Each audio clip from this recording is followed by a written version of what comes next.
Hi friends, இன்னைக்கு breakfast என்னன்னு பார்த்துடலாம். மெது வடை. ரொம்ப நாளைக்கு அப்புறம் வடை சாப்பிடணும்னு தோணுச்சு காலையில் பிரேக்ஃபாஸ்ட்டு கூட. அதனால் கடையிலேருந்தே ரச வடையும் மெது வடையும் வாங்கியாச்சு.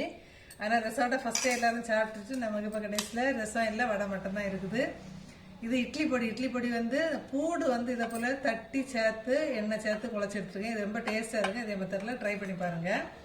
அப்புறம் மத்தியானம் லஞ்சுக்கு வந்து முருங்கைக்கீரை பொரியல் வச்சேன். எனக்கு வந்து கீரை வந்து சூடாகவே சாப்பிட்றதுக்கு பிடிக்கும். அதனால் நான் அதை வந்து பிரேக்ஃபாஸ்ட்டு கூட எடுத்தாச்சு. அடுத்தது சூப்பரான இட்லி. இதுக்கு கூடவே வெஜிடபிள்ஸ் எல்லாம் சேர்த்த சாம்பார்.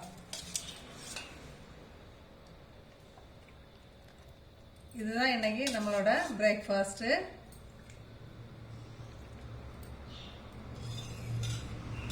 Okay friends.